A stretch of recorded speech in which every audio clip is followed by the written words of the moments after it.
versus, I guess, would be the Cardi B's and the Megan Thee Stallion. So I think a lot of this is also a reflection of ourselves and our human nature and what we are paying into, because, to be frank, the corporations are just going to put money behind whatever is profitable. And if you're looking at Rhapsody's albums and mixtapes versus a Cardi B and Megan Thee Stallion mixtape sales and pushing that image, you can see why they're choosing to do that. I definitely personally feel and believe that it's a setup. I cannot think of any other genre of music that is as negative, derogatory, over sexualized, blatantly disrespectful than hip hop music. It's not in country, it's not in pop, it's not in rock. Hip hop is the only music genre that is uber super disrespectful. Dr. Alicia, um, I'm looking for my question. In what ways does the portrayal of Black women in the music industry affect mental health? I have to believe us listening to these lyrics, watching this play out in videos affects us mentally. It's oppressive. It's oppressive to see yourself in this limited way. And it's so staggering and so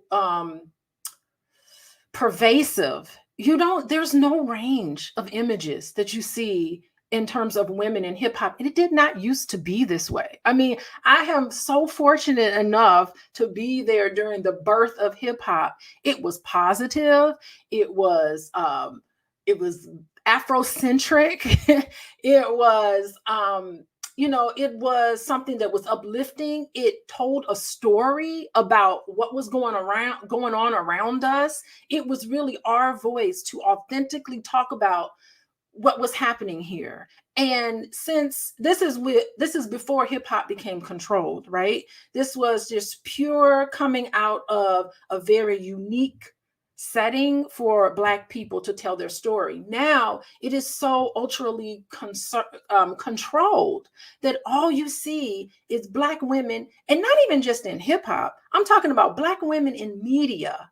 All you see is very limiting views of yourself. And yes, I mean, just think about just think about what Nicki Minaj just said. If you remember Nicki Minaj when she first came out, she was not over sexualized. Her lyrics and stuff, she was kind of straight. She had that weird hair. Her hair was colored in a certain way. She looked really authentic. And then all of a sudden she comes out with this album. I'm like, who is this lady? This is not how she originally presented herself. So that tells you that she had a hard conversation with somebody. Clearly she did, where she had to change who and what she is in order to be successful. It's oppressive. And yes, it has an effect on your mental health. I mean, listen to what she said. She don't sound empowered in that conversation with that man. She didn't sound like she was being authentically herself. She didn't sound as if she was actually putting out music that was congruent to how she felt inside. It sounded oppressive. It sounded misogynistic. Some of the things that she was around. And, artists are very sensitive people. I don't know if you know who I went to performing arts school, and I'm in this kind of art world, but it's entertainers are very sensitive, and they could be, they feel so much of their worth is tied to the attention, the recognition that people have, because it's so personal to them. And I can't imagine not being your authentic self, putting something out that is not congruent with who you are, and then getting accolades for that, for being inauthentic, for being what someone has told you to be, therefore you can be successful. I can't imagine how terrible that feels, not only for us to see ourselves in that way, but for these artists and what they actually go through. Yes, it has an effect on your mental health. I mean, just think about putting your self-worth on how you look. So that means that you're going to be happy if someone compliments you, not on who you are as a person. Oh, you're a very great person. You're a genuine person. Yes. No, they're going to compliment you on these superficial things. and knowing how empty you might feel inside because you're like, you know what? The world doesn't see who and what I am authentically. And I get the pressure. It's a very dynamic situation. The entertainment industry is, a business, and you have to be savvy in how you operate in this business.